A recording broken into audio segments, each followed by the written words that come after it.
muno batukolera video zino nzoya njikola olwomukaaga olwokusatu olwokutaano olw'esande mpozi ng'addewo ekyetaagisa wattu twogera ebigambo bingi nnyo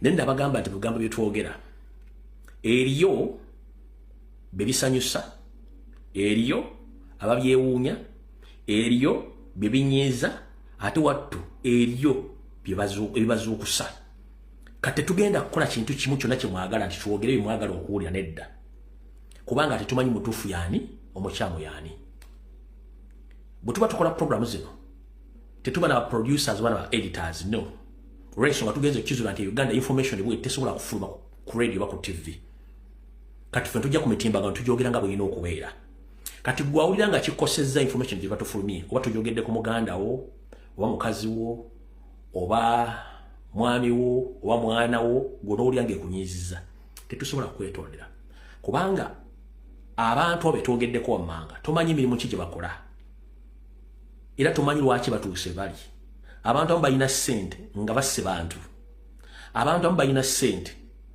ng'amaze kunyiiza bantu abamu balina ssente okuba mu bifo bali nga balina emirimu emikyafu gye bakola nga tajja kuga nti nkola mulimu guno kati tuba tuzuula emirimu gye bakola tujja ntugyogerako ate gwe weefuula omukambwe ennyo kiba kitegeeza nti kyokola batokimanyi wabula ebiseera bisinga nga tonnayomba sooka omanye ekintu kyobogerako kituufu tukimanyi nti mu Uganda ebintu bino wammanga bisinga obubatawaanya era bireese obuzibu mu Uganda bye biri wano wammanga ennaku z'omwezi 20 ezakkuka ku mwezi ogw'omwezi mwaka 2024 ze zino ze zimu ku nsonga lwaki omuddugavu nga ne Munnayuganda mumutwalidde tulina ebizibu ffe kennyini bye twereetera bye tosobola kutunulamu era y'ensonga lwaki Uganda n'abaddugavu tukyali mabega ekisookera ddala ku buli baddugavu 10 b'osanga ku buli baddugavu 10 b'osanga nkidda ku buli baddugavu 10 b'osanga abaddugavu ebitundu 85 ku buli 10 tebaagaliza baddugavu bannaabwe kkiriza bagaana ku buli baddugavu 10 b'osanga abaddugavu 85 ku buli 10 tebaagaliza baddugavu bannaabwe kikkirize oba kigaane kino nga saawudde nti Uganda, Kenya, Tanzania wabula nkikoze nga kiri jjero ebitundu 85 ku buli 10 abaddugavu tebaagaliza baddugavu bannaabwe kkiriza oba gaana enkwe ezenge eziri mu baddugavu ekigambo nkwe nyongerako enge enkwe muzimanyi bulungi nenge mugimanyi kati ngatte ebigambo bino bifuga enkwe ezenge abaddugavu ebitundu 7 ku buli 10 oba musanzeewa balina enkwe ezenge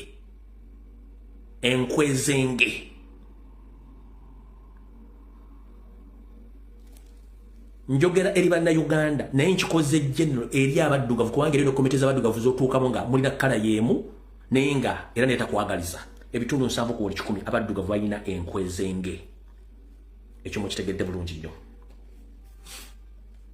obunnanfuusi ebitundu 9 ku buli 10 abaddugavu balina obunnanfuusi beekyusa beefuula ebitundu 9 ku buli 10 abaddugavu beefuula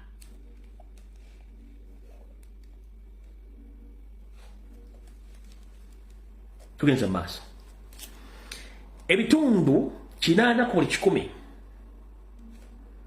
abaddugavu tebayimirira ku mazima gaabwe ebitundu 8 ku buli 10 abaddugavu tebayimirira ku mazima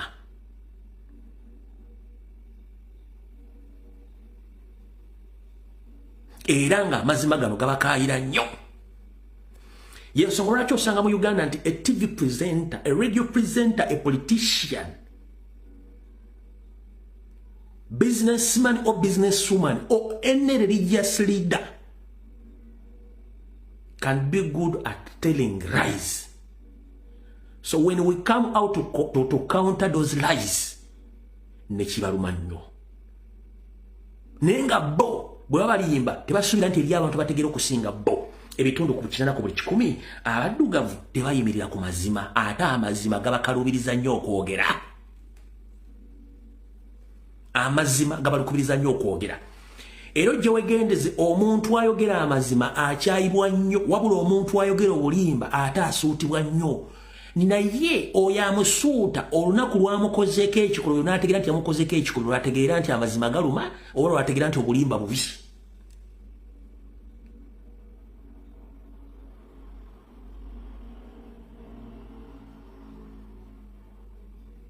Munfunye bulungi nnyo. Ekirwadde ekiruma bannayuganda n'abaddugavu abalala mu nsi yonna ku bitundu 95 ku buli 100 bakayita akanyoomonyooma okunyooma. Omwana w'omuddugavu kaddugala nga nze ekkala yange bwendi wattu tunyooma. Tunyooma. Omuddugavu wonna w'omusanga munyoomi anyooma. Amusinga amunyooma. Gwe yenkana naye amunyooma. Nkiddamu amusinga omuntu amusinga amunyooma. Omuntu gwe yenkana naye amunyooma. Nekyatasobola oba ne gwatasobola amunyooma. Gwe kimulemerera lwaki yayonoona. Those are the principles of the black race around the world. Okunyooma.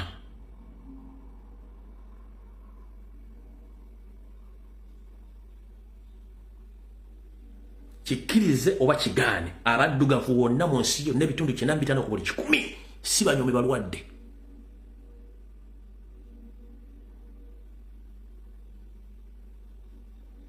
Ate tebakkiriza defeat. Akulaga nti agenda kunyooma n'omuprovinga nti kyakunyoomeddemu kikyamu kimusingamu n'agamba at least ffena tukiyonoone. Okulemererwa boonoona.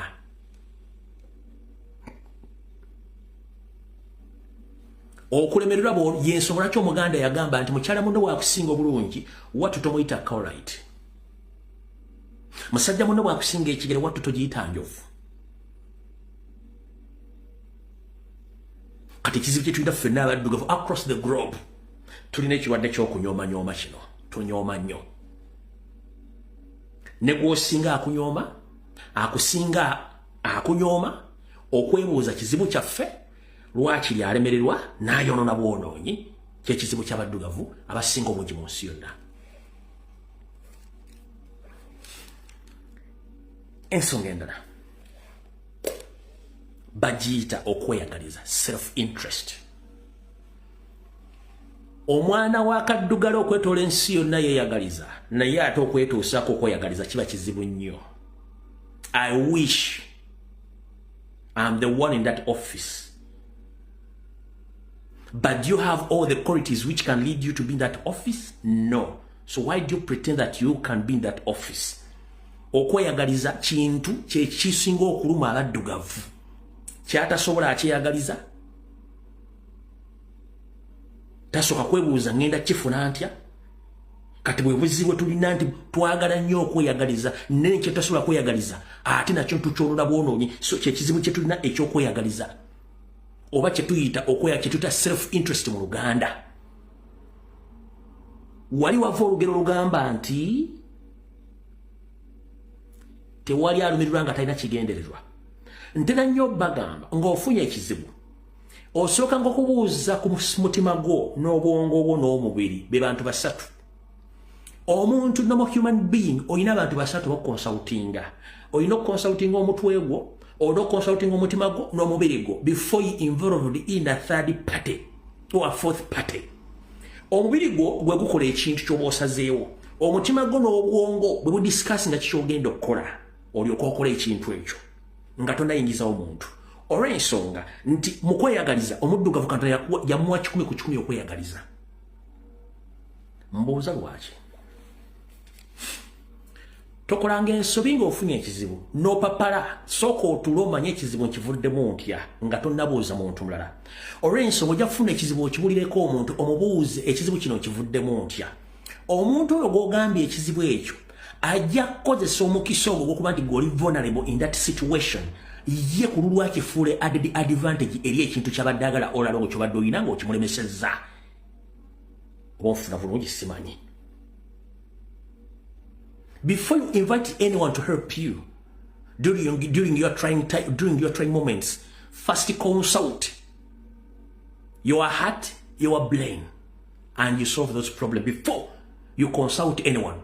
Because the moment you consult someone to help you or to solve that problem, human beings are not difficult, are not easy to understand. Someone will use that chance or opportunity to achieve what he or she has been looking all along from you.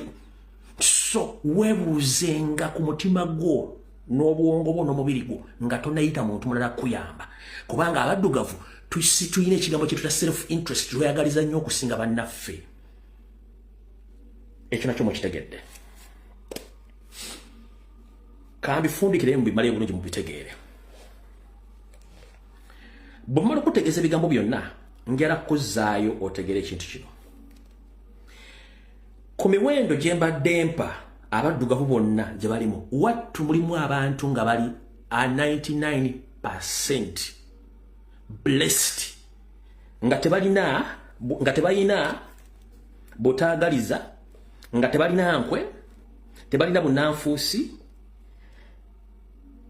nga n'amazima bagoogera nga bagalina okwogerwa, tebalina kanyoomonyoomo, ate nga buli kimu bakikola nga bwekiri. Awo ku 100 kuliko abantu 20. Era abantu abo kizibu nnyo okubasanga. Wabula bw'oba basanze bazibu nnyo bakutegeera. Lwaki bazibu nnyo bakutegeera? Olw'ensonga baba bazibu nnyo okusikiriza okuyingira mu kizibu kyo. Lwaki? Olw'ensonga beekengera ekiyinza okuva mu butasiima bwo. Kubanga ebiseera ebisinga abantu abamu babayamba, webamala okuyamba n'ova mu kizibu ate akuyambe n'omulaba kyamulinga salambu eri ensenke n'otunga n'okuga nti singa tewanyamba n'ensigala mu kizibu kyange. So kati abantu bano bazibu nnyo bakusikiriza kuyingira mu bizibu byaffe. Era gyeteekenze omuntu oyo ali perfect mu nsonga ze njogeddeko, bw'amala okuyamba n'otuuka bulungi w'otuuse, they ever disappear. They don't stay there to be congratulated or to be appreciated. Munfune bulungi nnyo. Omuntu ng'ali perfect bino byonna ebintu abirina, bw'aba amaze okuyamba tasigalawo nti omupraising nti webale kola ate singa sigwe sandibadde wolololo. No. The moment they finish their mission to help, they just disappear from nowhere ne bagenda. Kubanga bamanyi nti gwe bw'oyinza okuva mu kuyambibwa ate n'omufuukira ekizibu, kati abantu abasinga obungi awo babula bubuzi. Ndowooza okitegedde. Si bangu bakusinkana gye bali, ekibakozesa ekintu ekyo bakimanyi nti abantu abamu okubayamba tayamba lwakuba nti alina kyagenda okukufunamu. No, akuyamba buyambi ku lwa Katonda. Asobola okukusuza, asobola okukuliisa, asobola okukuwa ssente enkalu, asobola okukuwa buli kimu kye weetaaga mu bulamu bwo nga talina kyagenda kusuubira kigenda kukuvaamu omuddize. Era ebiseera ebisinga abantu abo ne bw'ogamba nti omusasula olw'ekikola kye yakkoledde, akugamba nange nedda nakikoze ku lwa Katonda. Weewalanga nnyo omuntu akuyambe n'atandika okwesoma, oyo si muyambi. No.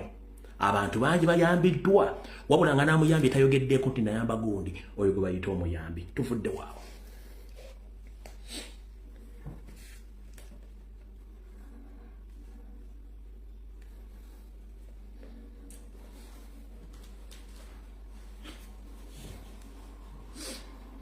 Kati bannayuganda mwenna ndi wano bategeeza, oba oli mwana muto, oba oli musajja mukulu, oba oli Uganda, oba oli mu diaspora, buno baka bukakatako. Uganda tefunangako bukulembeze bwa kukyusa mu mirembe, tekibangawo. Obukulembeze bubadde bwa kuwambanga, kuyiwa musaayi n'okutuka olwaleero. Era nga buli akugamba nti ayagala obukulembeze alina okumakinga sure nti ayiwa omusaayi, which is not right. Obukulembeze bulondebwa bulondebwa. Bannayuganda mwenna nga Uganda terina tukowa kutuyamba kutuwanirira twandirwanidde eggwanga eryo. Wetwogerera olwaleero, omukulu Norbert Mao yamaze dda okusomera essiga effuzi lyetuyita cabinet ebirowoozo byamutumiddwa Mukama we Yosef Tibahabulwa ebyokujja obuyinza ku bannayuganda okulonda abakulembeze baabwe nga omukulembeze alondebwe mu parliament. Kino kyonna kijjawo eddembe lya bannayuganda n'okuba nti Museveni ayagala kwelemeza mu buyinza n'okufuula famire nti egenda okufuga Uganda olubeerera lwonna. Mawono yatuuse n'okwogera ebigambo bino bingenda obbaddamu olwali tusimbule vidiyo gye mbadde mulina okulinda. Yayogedde ebigambo bino.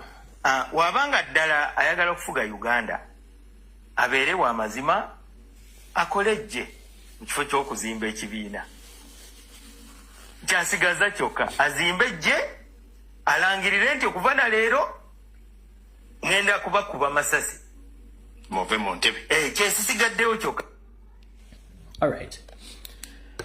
Kambaddizeeko katono olufungo emabega. Bannayuganda muli baakujjukiza nnyo ebiseera ebisinga. Uganda bukyange efuna bwetwaze mu 1962 tefunangako obukulembeze bukyuka mu mirembe omukulembeze nadda ebbali n'alinda ensi etambule. Obadde bwakuba omusaayi.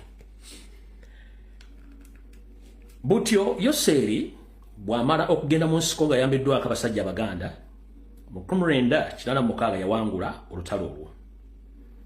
Wabula yajja nga akimanyi bulungi nnyo n'enteesa gye yateesa ne basajja bakulu nti bw'amala okuwangula olutalo agenda kuddiza obuyinza abwe bannansi era nga n'abantu abakulu bali bakimanyi bulungi nnyo ti Museveni si musajja Munnayuganda, musajja Munyarwanda. Era missoni yaabwe yali yakulwana kudda Rwanda. Wabula ye ne banne basikattira. Mu kusikattira balina okubuuza ebibuuzo bingi. Who are they? Wamumpulidde bulungi nnyo. Naye ebibuuzo bino bagenda bakyusanga kyetuyita goal post nga bakyusa. Bwe tutuuka mu 1995 Museveni yakyusa constitution ya Uganda n'ateekamu eggwanga lye ery'Abanyarwanda ng'olwakola cover up. Bonna abaliwo mu CA tebamanya nti Museveni yeewandiisiza mu constitution era olwambala n'abisayini nga n'abiteekawo eggwanga ery'Abanyarwanda yingira mu constitution olwatandise okutiga ssemateeka mu 1995 lweyatandika okukyusa ssemateeka neyeefula Munnayuganda atonya emmooli. Mutegedde bulungi nnyo mu 1995. Museveni y'omu n'agenda maaso n'akyusa ssemateeka wa Uganda n'ajja ekkomo ku bisanja ebyobufuzi ebyali bibiri n'abireka nti wayagalira wonna asobola okufuga mpaka kuwulira bubi. Ekyo nakyo n'akikyusa ng'akozesa parliamenti yennyini, ng'akozesa basipiika bennyini, ng'akozesa ensimbi z'omuwomusolo okukyusa constitution. Museveni kennyini yakozesa parliamenti okuggyawo kyetuyita ekkomo ku myaka, kyetuyita age limit, ng'ayita mu parliamenti yennyini ng'akozesa basipiika ne bambi ba parliamenti okuggyawo ekintu kino. Era emyaka ne giba nga yagijjawo kati afuga mpaka kuwulira bubi. Ne bwana bali ku oxygen wattu yasubira nti ajja kujja yesimbewo era yayita mu parliamenti. Yoseri Tibahabulwa y'omu emyaka gimubidde akatambaala pulesa zimulinnye waggulu ne wansi. Agenza okulaba nga mu baana bye yali asubira nti ajja bagula baganyi omuli Robert Kyagulanyi Ssentamu, omuli Joel Ssennyonyi n'abatono abasigaddewo. Nga ne social media emufuukidde ekyambika tuganya okusirika ebyobufuzi tubyogera nga abaabirimu okuva emyaka miitirivu emabega. Wano bagenza okulaba nga balina okukyusa kyetuyita okulonda leader of opposition era nakyo mwakirabye ne bakireta mu kukyusakyusamu. Omukulu lumu gyali mu kukola ekyo nakyo bakyusa ssemateeka. Lubadde terubuusa era baagala kukozesa Robert Mao era okuggyawo obuyinza bwa Uganda okulonda omukulembeze nga kino bagenda kikola nga ekidda ku kutebolinga bills zino mu parliament. Bakozesa speaker Anita Among ne bambe ba parliament okukola ekintu kino. Kitegeeza nti automatically gwe mulundi ogusembayo constitution ya Uganda okubanga efunctioninga. I'm here to inform the international community that since 1962 Uganda has failed to organize the peaceful transition of power in Uganda. All along, there have been a crossfire of killing, military coup up to now. And I think and I hope that the European Union, the British government, the Canadian government, and the US government, it is on record that you know each and everything and you know the background of Museveni. Museveni, first and foremost, is not a Ugandan. In 1995, he changed the constitution and he included the Rwandese tribe, which is not allowed in Uganda because Rwanda is an independent country. which consists of Abatwa, Abatusi, and there is another third tribe which is found in Rwanda. It's an independent country.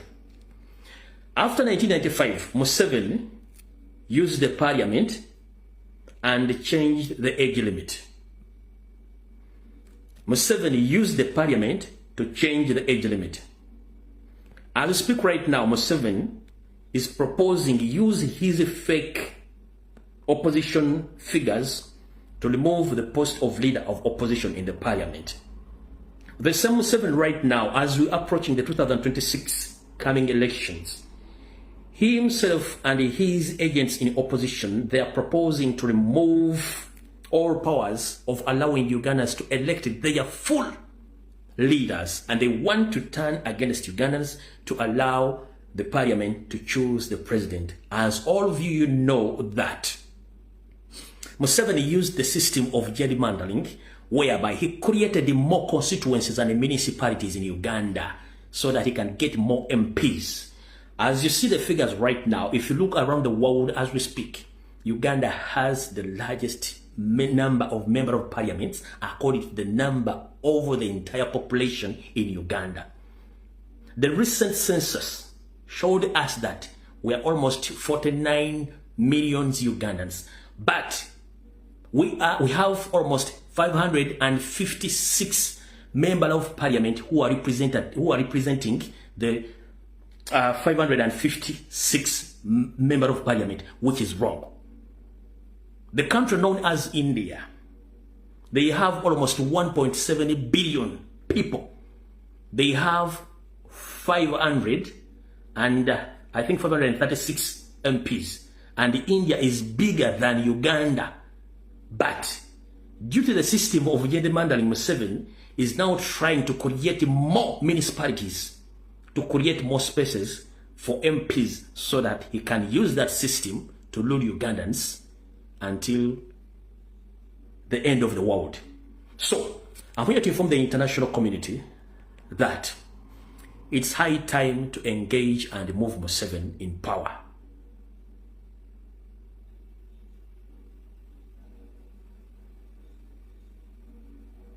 And I need the world to know that Museveni is not a Ugandan, and his entire family, all are not Ugandans. But they are trying to force themselves to Ugandans by force, by using the power of guns. Is good at creating labor groups, terror groups, using the taxpayers' money to bribe all politicians in Uganda, including set up his own opposition figures or politicians in Uganda who camouflage that they work upon the will of the Ugandans, but unfortunately they are working with Museveni. And it is that evidently you've been watching and seeing that in the parliament. Right now we are facing the worst challenge that Museveni is planning to use the parliament to elect the president. Right now as we speak,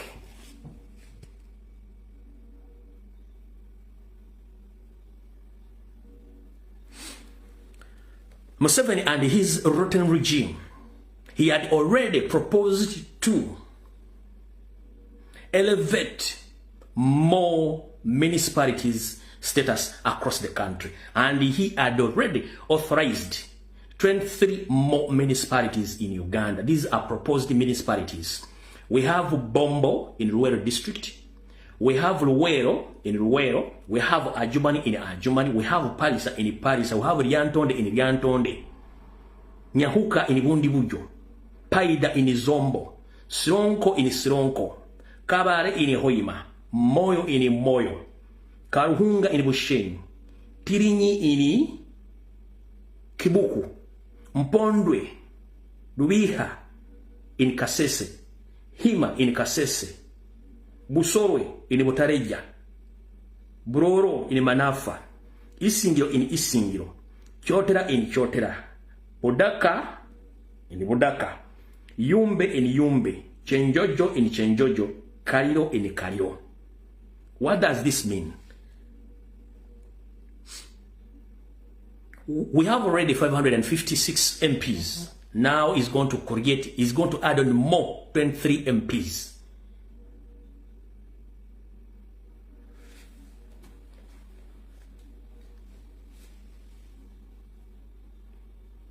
So, where are we heading? Museveni is changing the goalpost as we speak right now because he knows, by the will of people, he can't lead that country again. He had mistreated all Ugandans, the north, the east, the south, and the central. He had mistreated the citizens. So now he had resorted using force and political gerrymandering to stay in power because he has all the taxpayers' money and the powers to create whatever he needs to stay in power. Kino kibagamba mbyogera mu luzungu ebintu bino ensi esobola okutegeera ebintu bino Museveni byakola. Singa ageza n'abajjako obuyinza ng'akozesa bino ebintu byafumbirira kiba kitegeeza nti agenda kuleeta obuzibu mu ggwanga. Akola ebintu bino tujjako obuyinza abuteeke mu magye abuteeke mu bannabyabufuzi already balinako omukono. Lwaki abalinako omukono? Eno emapu entuufu eraga bambe ba parliament buli kitundu gye balondebwa. Ekulaga nti mu eastern side of the country eriyo bambe ba parliament 144. Mu maserengeta g'eggwanga kye tuyita western side of the country eriyo bambe ba parliament 135. Mu mambuka g'eggwanga ye northern side of the country waliyo bambe ba parliament 27. Mu central wakati waliwo bambe ba parliament 15. Bambe ba parliament bebagambye 15 plus naye ekizibu kiri ludda wa ekizibu kikino wa Museveni amanyi bwe tugenda mu open elections nga bantu bagenda okudecidinga tagenda funa kalulu. Lwaki? Mu maserengeta g'eggwanga already mukimanyi njala mukitegere kino mukijje kunze tebalondangako Museveni mu west gye muyita mu west balonda bamemba parliament bokka. Museveni obulwe bujja butiikinge kino kibuuze oba kiwakane amasimu ngenda gata njagala ka abantu boda bava mu western side of the country to confirm my information. I'm here to inform the international community that in the western side of the country where Museveni claims that he comes from that side, they don't elect the president, they elect MPs only, because it is on record that the indigenous people from the western side of the country, almost 90% were cleansed out or they were massacred. The remaining people right now that those areas, they are Rwandese or the Banyarwanda.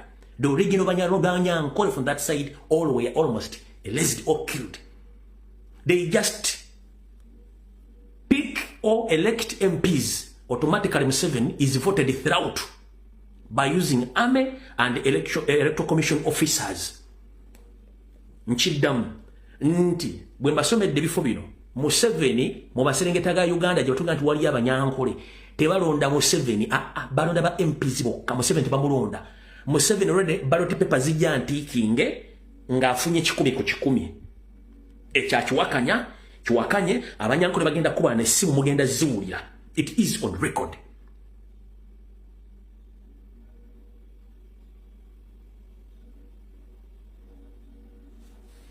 Tufuddewo kati kubana babeba parliament bwayongerako ziri municipalities embasomedde wagenda kwesimba ba MPs tuba almost tugenda babeba parliament abagenda okuyingira olukaaga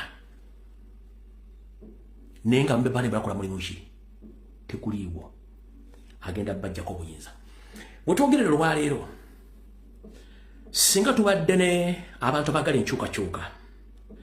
The only way to block Museveni's plans right now by engaging him. How can we engage Museveni?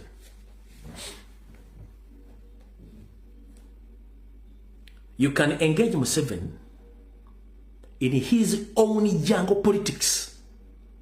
Museveni use his jungle politics. So we need to engage him in the same mechanism of jungle politics. Which jungle politics am I meaning? When Museveni gets to know his opponent that is stronger than what he thinks or than him, he eliminates him. He used the elimination system to eliminate all his strong opponents to get what he wants in all parts of the country. So the same mechanism we can acquire.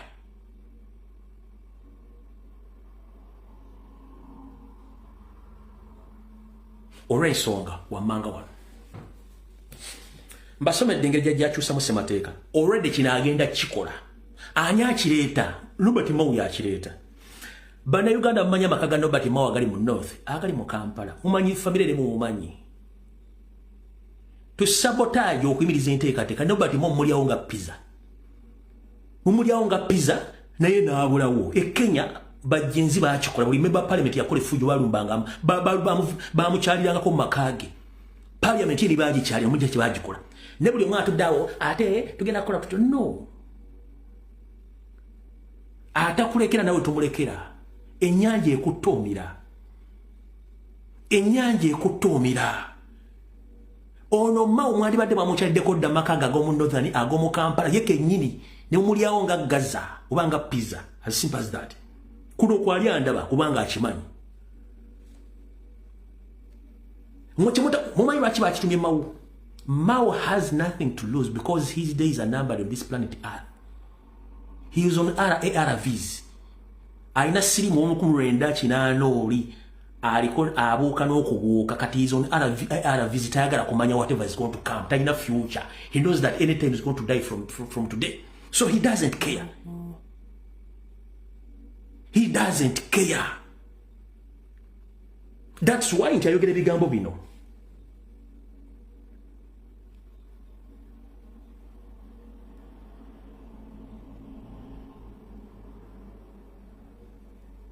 Yarwa nali bazanyidde etu tugenda kuba tuli mu politics mungi nyobudde tulina butono bannaye munansonyiwa njala tukole suggestion nkipingene politics wange oba nta amasimu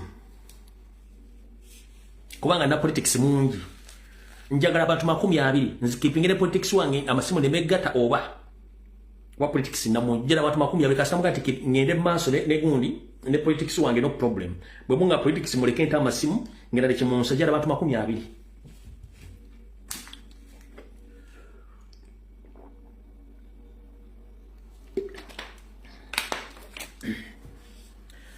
nakafuna ko basatu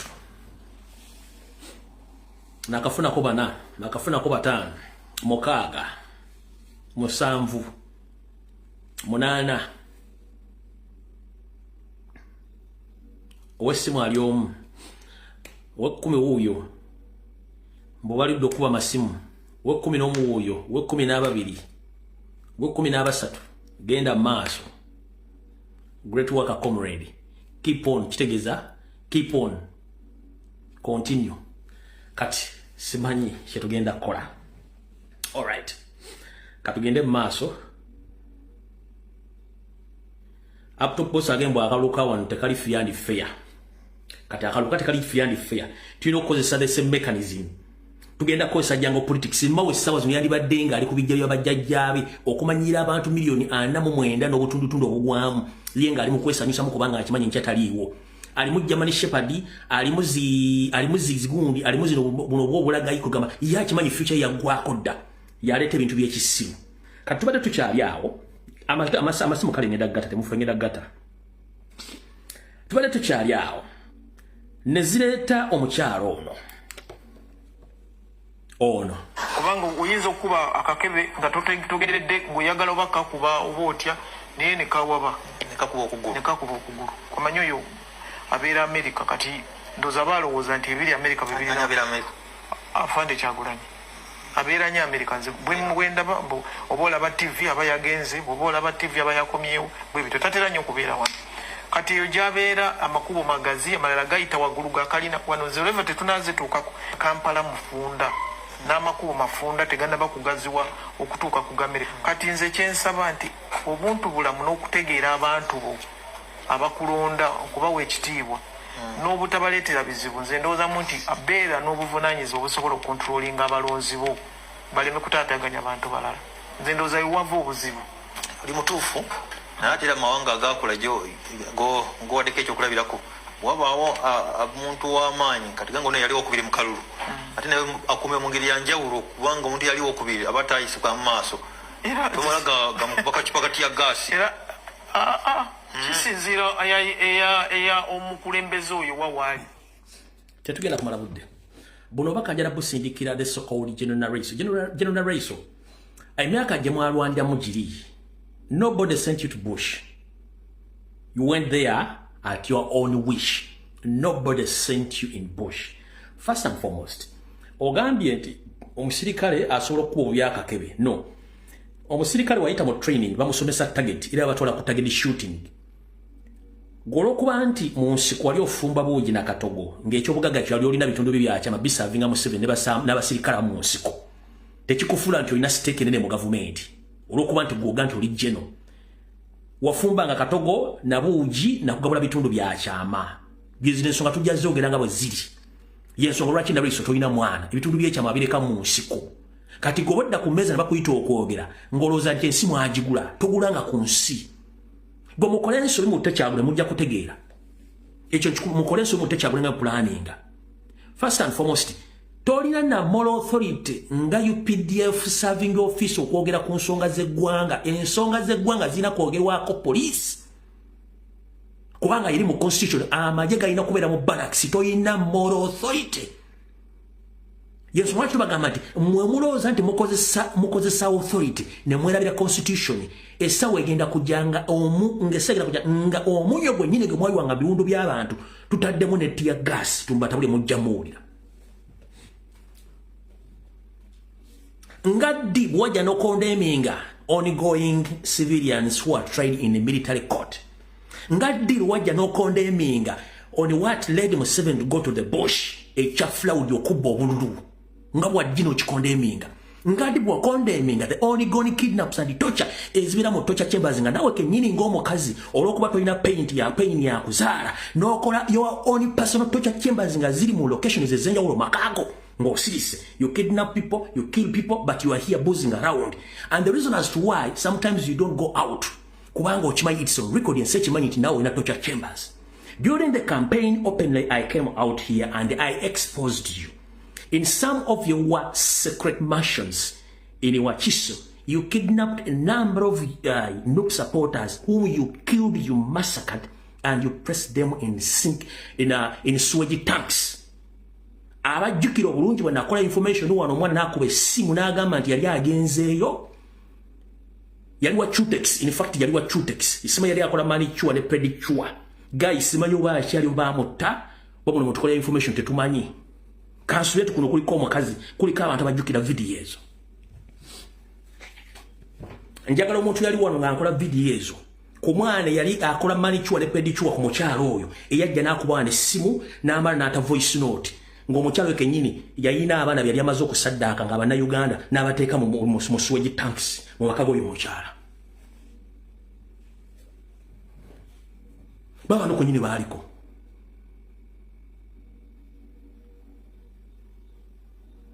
We don't make propaganda here, or we don't produce propaganda.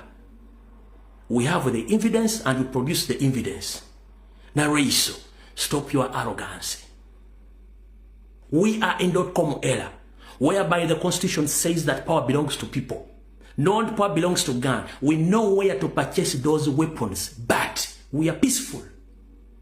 So you coming out publicly and you talk to stop you start talking arrogantly without knowing that we can come out and we explain or we articulate these issues. That is wrong. You are general because you are honored by your service at which you rendered to Museveni and the other officers.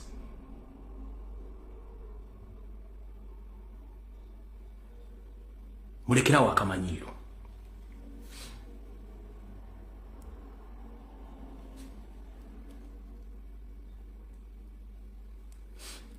Luli abaddeko mwena nga tukuba system ya bakamulira bali mu makomera nga bagala bafuula babateke bakize emisango babalambe president mu yeekera oba mutujju njagala uleka video kana mu Museveni kennyini yeeyogerera nti numpu batujju oli okukakasa ntubera serious ku information wuliriza bulungi nnyo.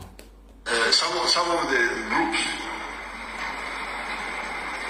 actually behave as if they are on the verge of being terrorists. Indeed, well, these people know we lost a number of Ugandans. You cannot come to justice when you say you are a Democrat on one side and you are a terrorist on another side. And you think you are dealing with people who don't know. Because we know, we have all this information. Somebody is organizing a demonstration as a trigger of something else, which we already know.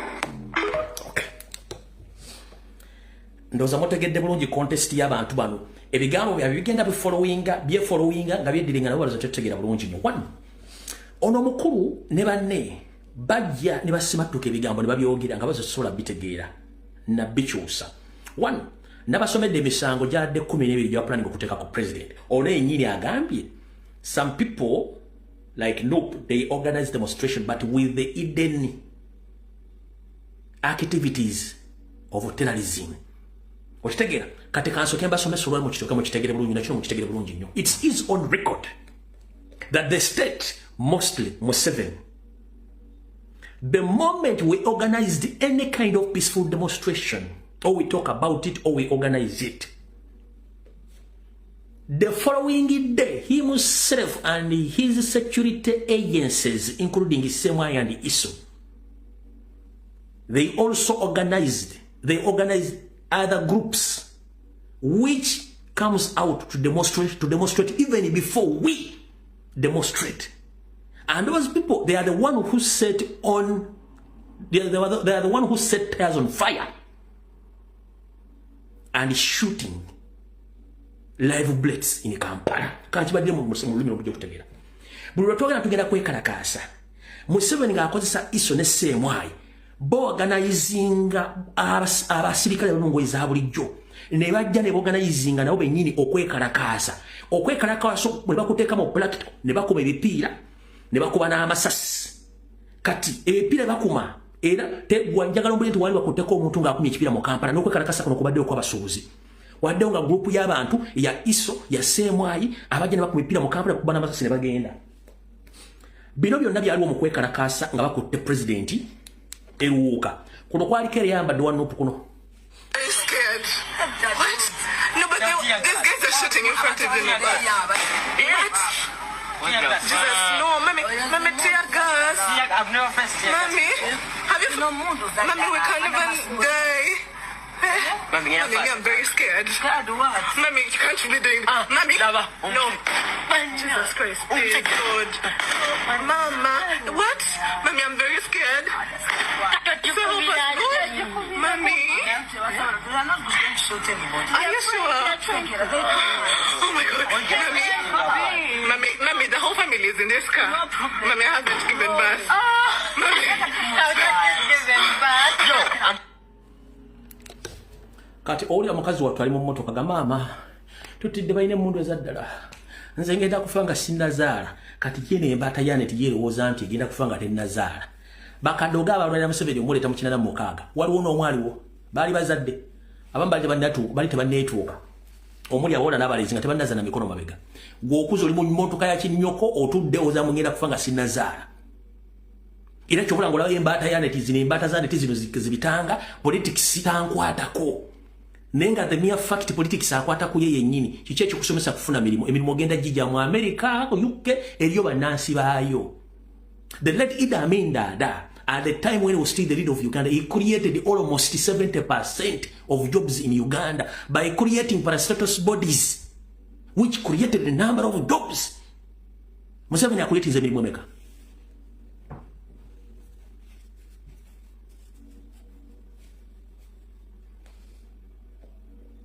Barabale bakumasatsi kuliko mwana Nupu. When His Majesty the Kabaka of Uganda came out to condemn this act, you poisoned him. Yagamba twagala okumanya abantu bafunga 11-12 November. Museveni yasindika kasajja kana akabimeme akayina amasuuti agawula ettaka lya Buganda. Musimanyi ne bawakabako obutwa kubanga yavayo kondebinga ekikolwa kino.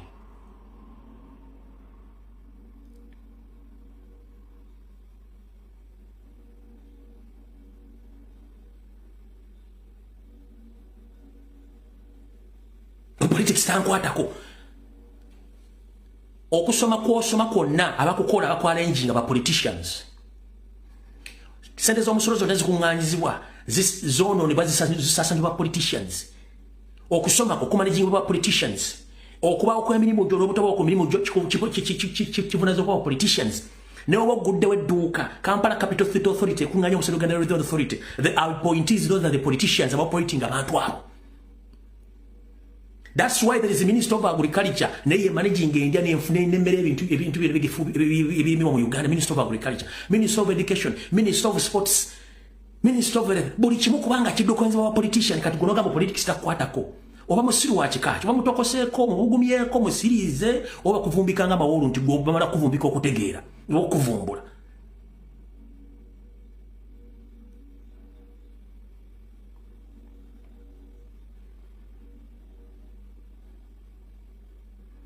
and you find someone here nga jagamba for me I don't care about politics aina passport anonya visa ya Amerika yakala kudduka kati kamba buli ekyo nakyo mukitegeere wetwogerete sawa zino bannamawulire bonna abadde batambulirwako ensonga mu Uganda bonna badduse 90% bonna badduse bagenze mu diaspora bafuluma ku speed balinga ngati mu Uganda bagobamu lwaki enfuna ntono enyingiza nnene no enyingiza ntono ensaasaanya nnene kyeki kireeta kubanga economy ya collapsinga Museveni yagazi ensaasaanya y'eggwanga sente zigenda nyingi ku bintu bitali makulu muganyo kitegeera mutogerere sawa zo there is ethnic cleansing which is taking place in military barracks and I'm here to inform the international community that our fellow indigenous serving UPDF officers they are being killed in hundreds on daily basis across the country and outside the country. The indigenous Ugandans. And Museveni replaced them with the Rwandese. They killed them using poison. They poisoned them through water, food. But no one can come out and talk about this. And I'm calling upon all the UPDF serving officers, mostly the indigenous. Be very careful. There is ongoing, well-planned cleansing of all indigenous serving UPDF officers, including indigenous serving police officers. Be very careful.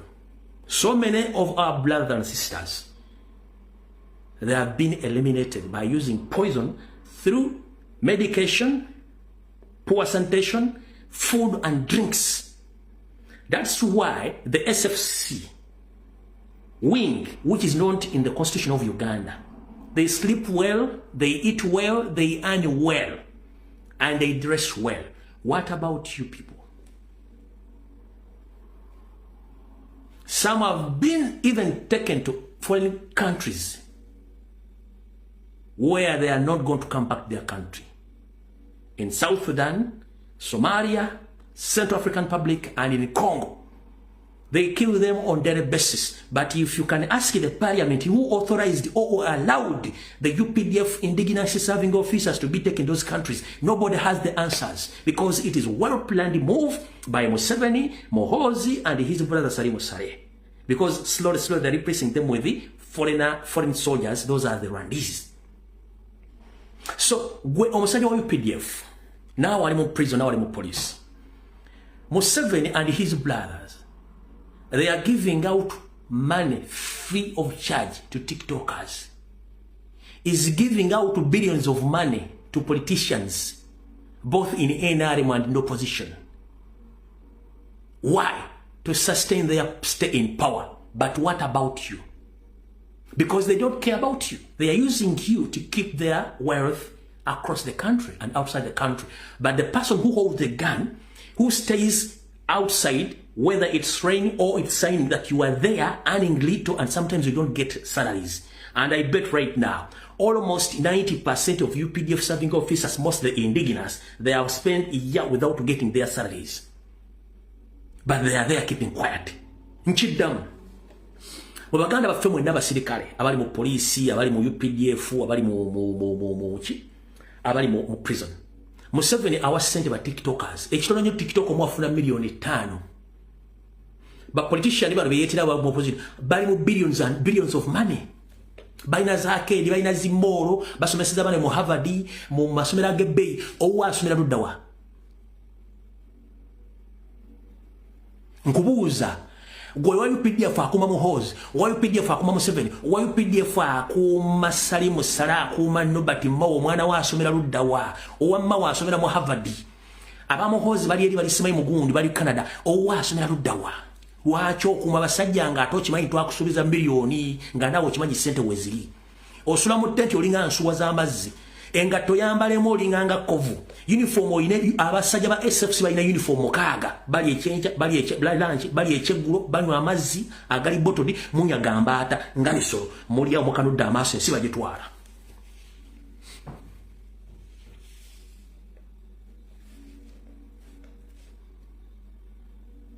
So it's upon you. Either you join the indigenous Ugandans before it's too late, because as we speak right now, Museveni wants to change the electoral system and he wants to remove all the powers of people so that they can officially handle the power to parliamentarians so that they can elect the president. So, kino kibagambo kitegere. Guno si muzannyo. Oba oyagala biwuliriza oba toyagala tebijja biwuliza. Naye nkugamba ekiri atabala kye nasigadde waka. For instance,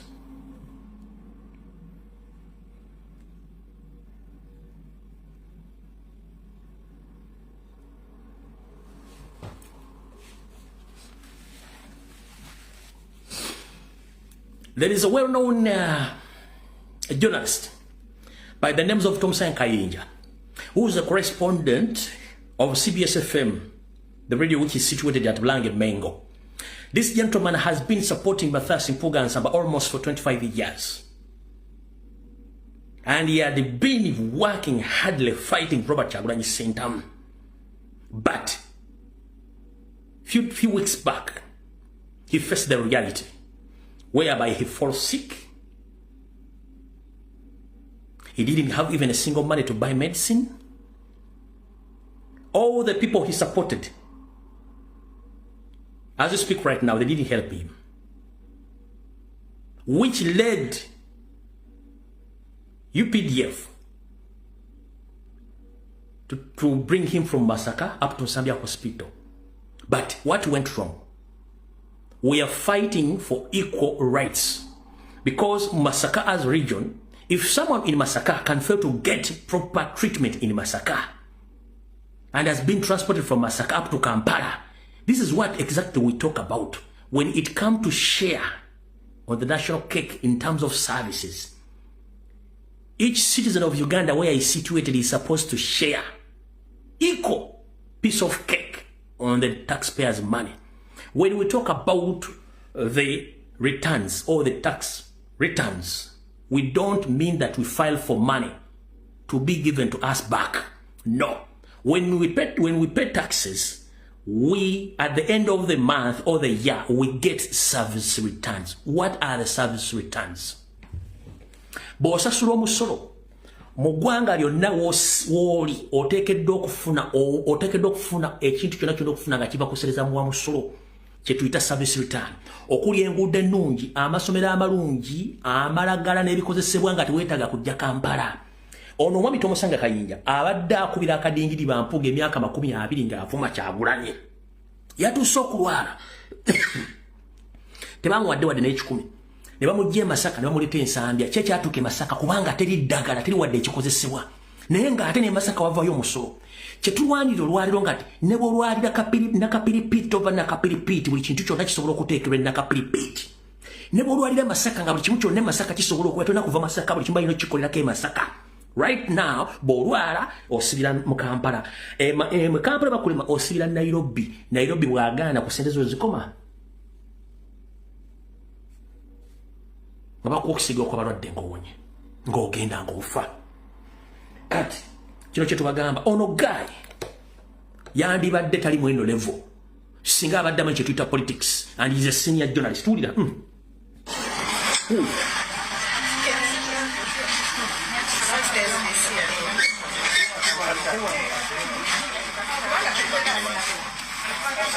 Tebamuyita Thompson Kayinja Masaka.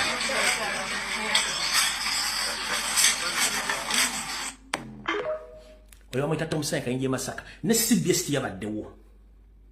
Mpuuga teyabaddewo. Abedi Bwanika teyabaddewo. There is a time when you have to face reality when you are alone. So now he had been supporting Mpuuga and other crooks in opposition. He had been busy fighting Robert Kyagulanyi Ssentamu, but no one, including the CBS, the Mpuuga, nobody came to rescue him.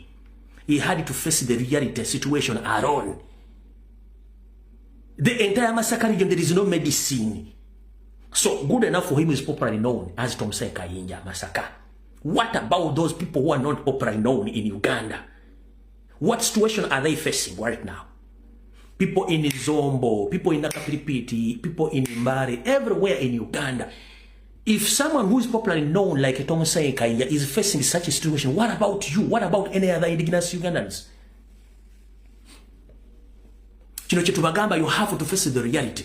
Mwe ndaba comment ku social media, mukimanye nti buli kintu kyogula mu Uganda kuliko omusolo. Onywedde mazzi, oguze sigala, oguze kidomola kyaki, ogenze muko, buli kintu kyonna kyojjayo sente n'oziteeka mu kintu ne kigenda, kitegeeza kuliko omusolo oguddukanya government ya Museveni. Omusolo ogwo gye bukomekeza olunaku nga gulina olina okufunamu okuddizibwa kye tuyita service returns. Mu economics oba mu business, omuntu bw'okola business n'osuubula ebintu biba tebigenze oba ebintu biwasaze ebbeeyi at the end of the year olina okufalinga kye tuyita tax returns n'agenda General Revenue Authority naye ngize ebintu byabakadde 10 naye ebintu saasobodde bitunda ebintu byansaze nabitunzebwa ebintu nolaga ensasa nyingiza Revenue Authority erina okuddizaako ssente kye tuyita service return. Kati bwe tudda ku side ya government okubasomesa ekintu kino buli lw'osasula ssente lw'ogula ekintu n'osasula omusolo you need to get service returns. Service returns zezo sente ez'omusolo buli lwozi wa government erina okukola enguudo erina okuzimba amasomero erina okuzimba amalwaliro erina okukola buli kimu nga ne bw'oba olwadde esobola okuliisa famire yo whereby late Idi Amin Dada knew all his rights and services which he was supposed to render to Ugandans. Yazimba food reservatories n'azimba fuel reservatories n'akola buli kimu kyetaagisa never tufunye disaster. Nobody calls in UN to provide food or fuel. Njagala ombulya ku basajja bakulu abali wano nti Amin bwe yali mu government nga mutawaanya yakubirako UN mu kasooli we muwa amafuta. Essimu nzitadde. Zibwenzira mu politics ndi mubi nnyo.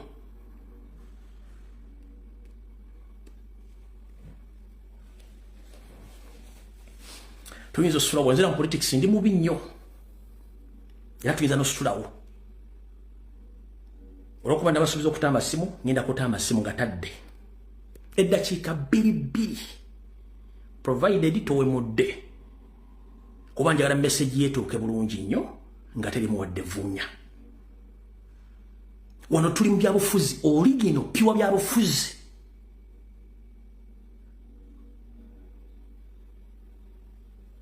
Essimu nzitadde. Uganda kanegwamu ekizibu ne mugamba ekiteeza abantu bafudde ate mukubira UN ebawe emmere mukubira UN ebawe tents mukubira UN baleetera amazzi mu 25th century. Hani aloga Uganda asooka wuuno dakiika 2. Hello kale nyabo naawe njera kumunange webale kuweereza seba kale mune naawe bali kubeerako kale Ana Uganda bote tumanyi na nyondo gyoyinza kuba ku mutwe n'obategeeza ebintu bino. Olaba bulabi omuntu n'alaba oluguudo bane balukola ate nga balukoze in a fake way. Naye omuntu n'addaali n'atandika okutendereza Museveni. They don't know their rights. They don't know that they are entitled for those social services to be given to them okusinziira ku bintu bye bakola. Naye n'obeewuunya. Ekyokubiri oyo mawobe oyo nga bw'ogambye abannayuganda batukola ekyokubazuukusa.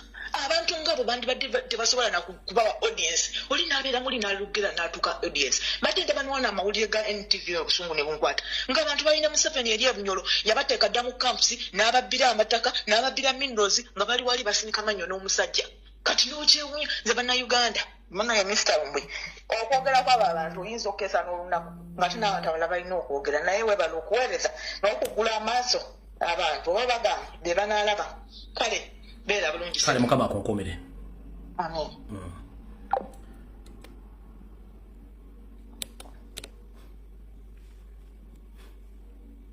Essimu nzigudde.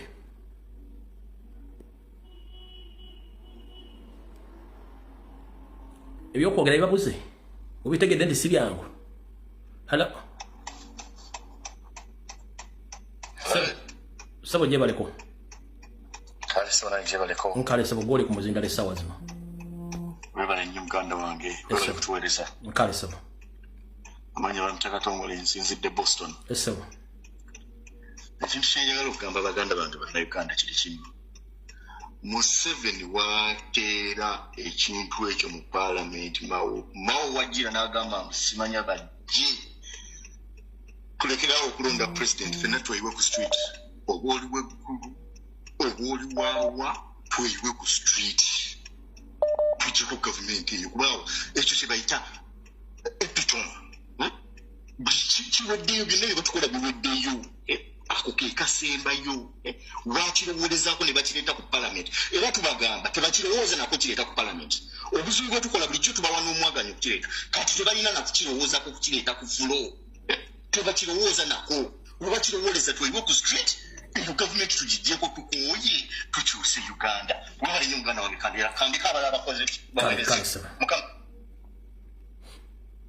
Hello Sebo Hello teacher jebaleko Sebo kale Sebo nawe jebale kale gwaliko webale kuweereza amina Sebo kakati nze ensonga yange ndi munyankole empambalala banzo otugambire mu lunyankole ate omulimbarra omulimbarra tali muntu akwetengenera kugira ngo nayiterra kalulu wagamba isinjiro wagamba ebicweka byona ebyambarra isinjiro ali omwami bamweta Rwamirama Major Bright Rwamirama Major Bright Rwamirama nakwatagana n'abantu abali omu mukyanga bateera abantu kiboko bateera amasasi kiro mihangwe so na hati nobundi onindeba kugira ngo bali mbena bateeko parliamental elections kugira ngo bano votinga president nabo still nikiza kuhinduka ngo bali abagaruke baziye bafugagaza abantu n'emundu babatere barondo bururu bakuburiya kino omuntu akuronda karuru there is a lot of places there ali ebicweka bingi omuli sinjiro ebitakumanywaho kandi bitine nangu nakugira ngo bine network kugira ngo abantu bali informed abantu tuva ku bifayo kugira ngo batere obururu bali nabarondere bakwenda Rwamirama aliyo na nogwe noha angu wa president ogwe noha angu wa president ogwe agara na Salim Sare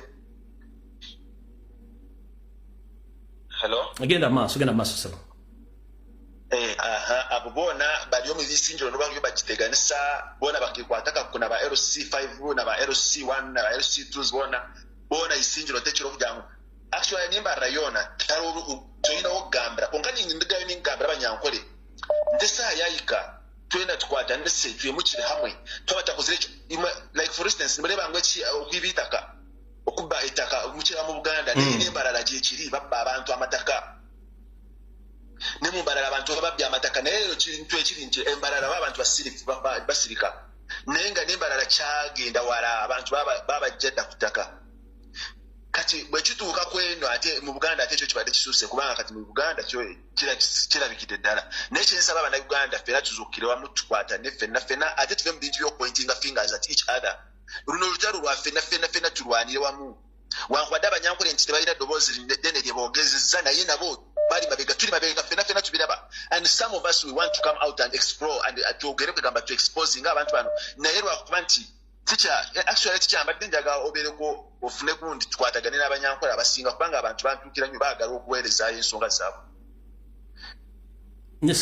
esimu yange mugenda njagala obuulira abantu Museveni bamulonda mwankole balonda ba MPs the western side of the country do they elect Museveni or they elect MPs only they don't ne MPs mbarara yonna abanyankole bonna tewali muntu aweereza movement NRM tewali bagiweereza but these people they just come and sit on them that they voted bugenda okuca ku makyanga balese voting ballots zonna nga zijjudde nga teri muntu agenda okwogera basula bakuba amasasi basula bakuba abantu emigonga buli muntu ali mu nyumba ye nga teri afuluma ng'obululu babuleeta ne babuyiwako ku makya ne bateekawo lines ne babakugira mwena ne babasalako nga tewali muntu ayingirako ku voting area tweyanziza nnyo Sebo kale tikyawoya munonga okuweereza kale nabo bali kubeerako hello Sebo jebaleko ticha kale Sebo nawe jebaleko nkale ticha ticha neyanzege wotandikidde wonna ebintu byeyogeddeko byebiri mu Uganda byebiri mu nsi gye tulimu kati abantu ffenna twali mu kwezuula ki kye tuli ayeezudde bw'abuulirako munne ate amulyamu lukwe n'ayongera ki okumulemesa kyagenda okukola ekyoesatagano yajja network eganye hello Sebo jjako essimu oba TV. Tereeza essimu oba TV gijjeeko. Hello?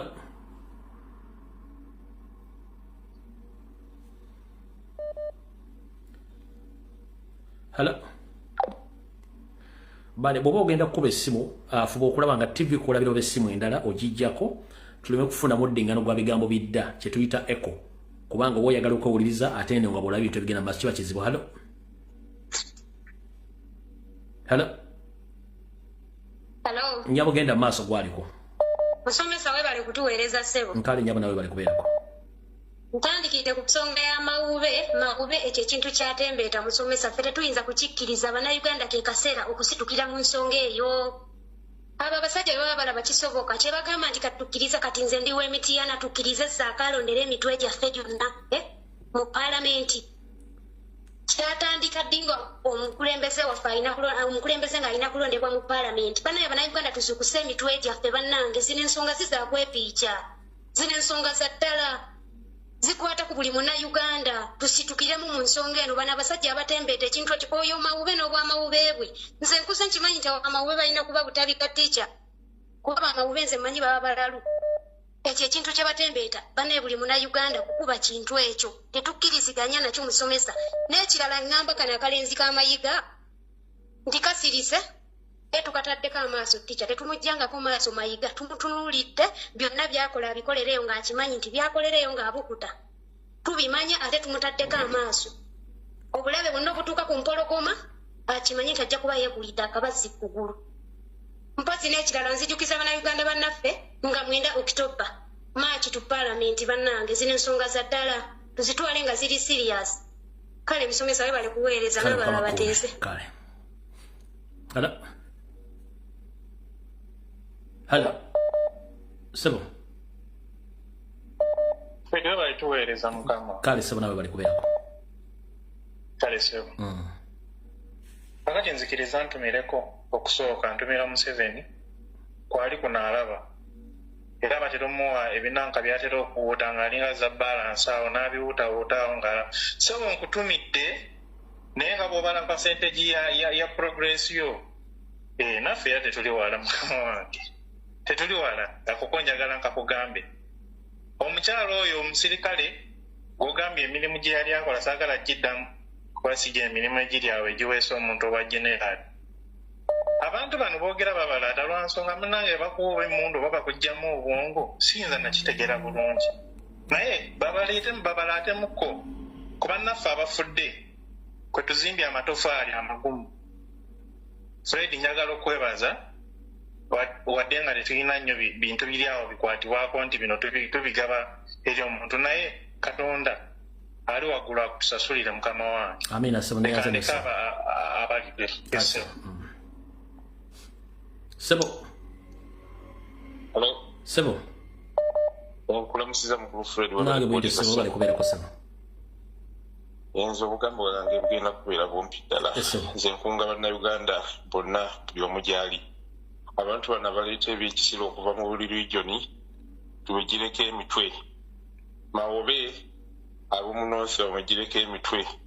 Bano abaleeta ebyekisiro nga bali wano mu Uganda naffe twekunge tubegireko emitwe. Abaana bangi nnyo ndowooza bamanyi ekyokukola tusobola okwekolera bbomu. Abantu bano batambula kire batambula kiro banywa omwenge tubalageko naffe nti nno eggwanga lyaffe tulyetaaga ebyo bye byange. Kale sebo bali kuyita mu bwangu. Hello? Hello? Hello? Sebo eddoboozi nga liri wansi yongeza ku ddoboozi. Yebale teacher. Nkale sebo nawe bali kubeerako. Kale sebo. Ono kwaiza okuva Uganda. Sebo. Kati ku nsonga nzije njogerako oyo Robert Mbawu omusajja yali mugezi katikati oya agenda wa Museveni kati bamuwera ddala gundi ebintu ekikonkomaza kati naye yakyuka omusajja yali omuntu omutegeevu kati batandise omukozesa bya kisiru.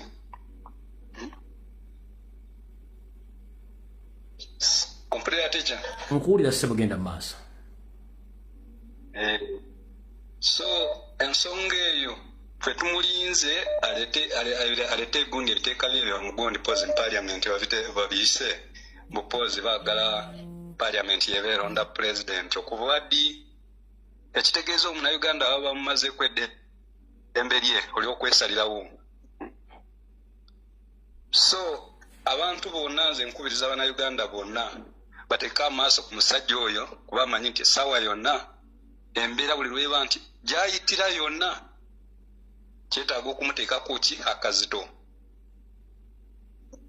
Musajja yali mugezi ng'era ayogera ebintu ebirimu amagezi kati yagenda ewa Museveni kati n'atandika okwogera ebintu yakyusa olulimi. Simba wakati awo. Kuba bamwakyo Simba wakati awo. Mwawu tabangako mugezi. Olw'ensonga nti ekiseera kyate tunatuuka kiseera kutegeera nti musiru. N'ekiseera ekiseera kituse tutegeera nti musitabangako mugezi over yali musiru. To remind you this, during the conflicts between Museveni and the Museveni party to known as Kony, himself Mao, he knew that Museveni is Kony, and he was sent by Museveni to do the negotiations. He knew exactly who massacred the Northerners. He was sent there with the Betty Gombe, the compiled files, which is on original, that Museveni is Kony. He knew, but he kept quiet. So, at the time, when we thought that Mao he understand, it was just a mere time to understand that Mao is stupid, he's a fool. Just a mere time. Katutegedeti musiru, yali musiru kuvada. Yes. Genda ba. Yes, kubanga ka video nsukira waliwo video gye wakola ngo omulaganga ebiseera ebyo okonyinga ali mukundi munozani eyo. Yeah. Ebiseera ebyo ziti yali kundi yali LC. Yali LC5. Yali LC5. So kuvadda musiru kuba LC5 nzijukira ka video. Kuvadda musiru twali tunategera butegeezi level ya musiru kwali. Ate kituyambye nnyo ono omusajja president wa fono Kyagulanyi okujja n'atwoleka abantu abasiru ne tutegeera.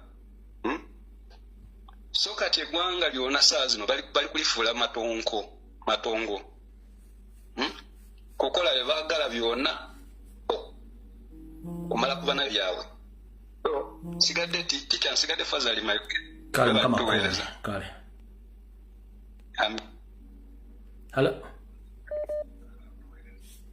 Hello, teacher. Sebo je baliko. Kale sebo naye je baliko teacher. Teacher nkuwulira sebo. Genda maaso. Teacher tusiima ensiima yo sebo. Sebo. Naye Uganda ni waliwo omusajja gwe bayita agenda asengula abantu wano ku Mityana Road.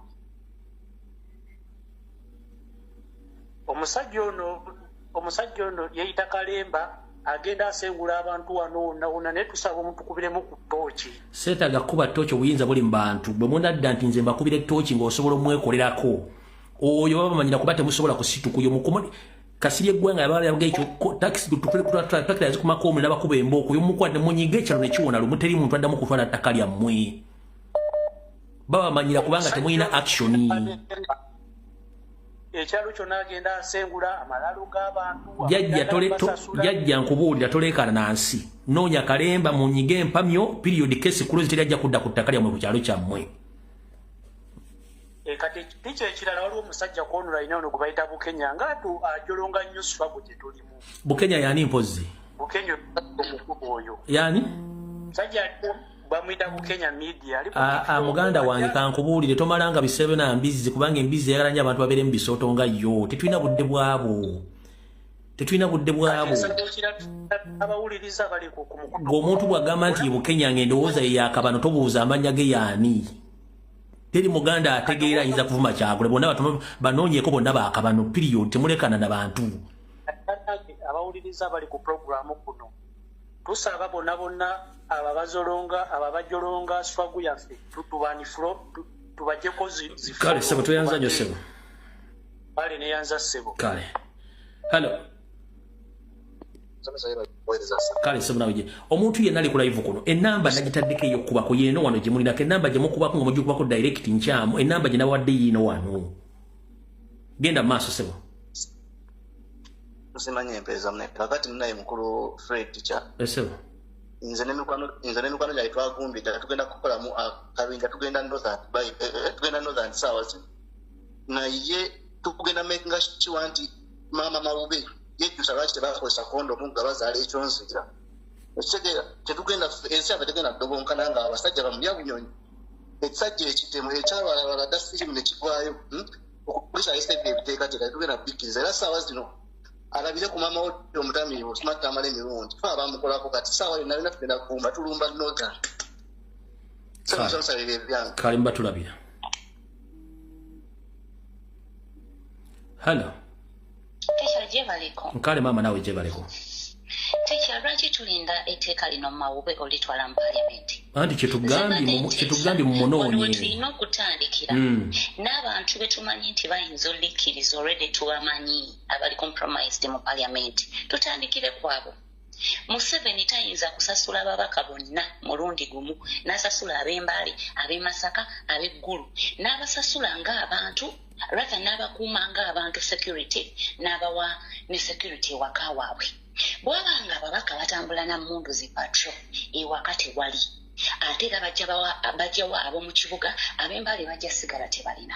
Ensuku tuzirumbe ewaka tulumbewo oba bamama baabwe nabo tubalumbe naye batuteze ebivulu kivulu after kivulu bwe tuzina enkudi bwe kinaavaawo nga bo bayisa amateeka gaabwe bwe limala oyita eyo mu bivulu byennyininyini gye bagenda okuba bomu banti eyo kiri nti America yalangeera obutujju twebeereremu bannange tekyawe bali kuweereza kale mukama kuume halo ye baliko sebo Ndiawo sebo n'ogamba ki? Yawo nokulungi. Esebo. So, ekindi kwe nagamba wagamba abiba Kalulu mu Western. Obukoso mu Western Akalulu bakiba. Kubanga atiwa emero kagira ngu Akalulu kuba akatire yayiganya asibi. Nekiba kitari kukora amakuru obulala abantu abafiire abantu abakuba barwire abantu ijo beriyo batari kubasa kwija kutera Kalulu ati uyo kagira ngo afiyo y'ikikumi automatically nchantire ko ngo Akalulu kagira ki ukakiyo ndesta kwitaga kugira ngo baze gukora investigation baze kuburza baze gukora ki icyo cyo mukandi kintu kikoreka ngo Akalulu kagira ki bakakiba ningashi nabakiba Tiga tukazanshonga ya Robert Mau na hivyo bururu bashinga kuyaho nengo garaho twenda kubuza kubagire kuyaho enshonga yo kuyaho ebisanja bakaba bihoki igire kibareba bihireho twire kugira ngo hatugaruke holinga sente zo mu umusho ezo bakozisha omukora ejo kuyaho tamuri mitsi eze sente zo bazibaranga kandi be hate babaranga eze sente zo bakwenda koisa kapo kuyaho kugaramwe nakeje tamuri mitsi so yona ne bakwenda kugira ngo babuzabuza abantu kuko kiri abanyarwanda kugira ngo bo ahawiro barubimuke barwanire constitution yabo nabo berwaneho barge umukubihabirwa kw'aba bantu kuko babategekire nk'abanyarwanda bakareberaho bakagira ngo ejo bayakore babikore abashija ntibine mukutina ntibine mushore benda gukora ku kigo cyose kureka ngo bagira ki bayisigaza mu ntebe hari n'izo nshonga yayo barakora bakugira ngo natuwanisa cyakuranye Tuku kuanisa chakani, kuchakani wanda kuruanisa, numuruanisa orukura awaro, orukura mashamero, orukura angoto, orukura amashonge zarukwendera. Ukawa utakura hizo shonge zarukwendera, hizo shonge zo zikabuvaho. No chakani yako atariho, abantu baza kwimuka bagarike bagereki, bakuruanisa. So, hizi bigyonika kugira ngo nibetorora, bakoroku, Nova kugira ngo ba LP babantu baronda omukulembeze ebizungu y'abantu bari kureba ninga shenzi kubona abalisa abantu byo byarugaho tubikabigire ensonga eriwo bakole aha bintu ebyokukola ki ebyokuluma abantu ebireesire ekyagwana yashayininga konka baba batabukozireho ntwenda kubamanyisa imanga tuyi baba batakozire aha nsonga ezikuluma abantu bakaleka okukwata abantu bakaleka okwita abantu bakaleka kubinga abantu abanja byabo ezo nsonga zaba ziriho n'oba kugira ngo barondera omwerembezi w'ihanga mupayane ebizibu ebyo byabikiro bona nabo abantu nibaza kumanya bakora ki nibimuka nibarwanisa gavumenti mpaka erigiriho tweyanziza nnyo sanga bazitegedde ahandi osibe kulungi kale sabulayo mukama akunkuumire. Hello sebo Ramsiza teacher nange bwento sebo yebalako sebo kali sebo esebo nze teacher ensonga yange eri bweti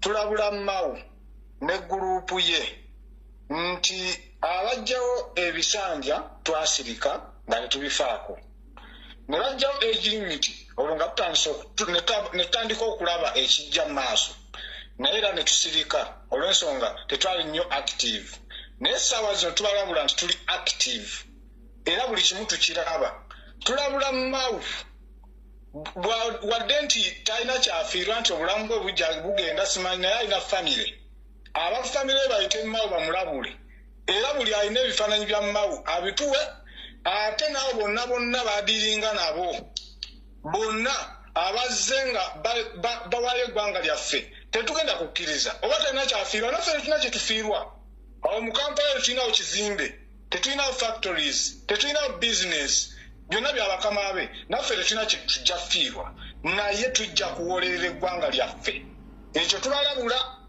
bakole bye bakola byonna naye bamanye nti weetuli tetugenda kuggwawo wadde beesiga okututemula okutusiba okutubuzaawo naye tetugenda kuggwawo bannayuganda mwenna buli munnayuganda waali yeesibe bbiri tulina okulwanirira eggwanga lyaffe tetusobola kukkiriza kuli wabagwira balitwale ate tulina okumanya ekintu kimu nti teri mbazzi etema muti nga terina muyini embazzi eba n'amaanyi ng'emaze okufuna omuyini tosobola kukwata mbazzi n'ogitemesa muti ne gugwa nga teri muyini kati banno ba Mao bayambye Museveni embazzi bo bafuuse emiyini okuyamba Museveni okututemula eggwanga lyaffe ditwala naye tubalabula buli omu wali amanye nti tulina okuwolera eggwanga lyaffe ebintu byonna bye batukola tukirabye tetulina kitya kyetutalabye batukutte batusiyaze batubuzizaawo batugemu amannyo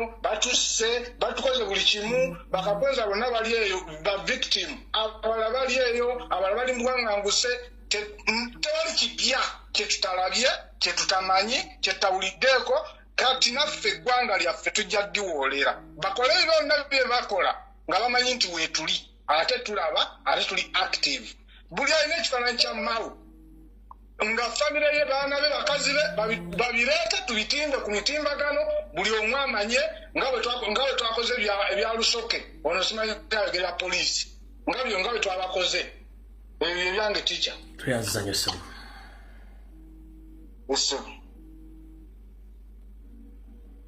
hello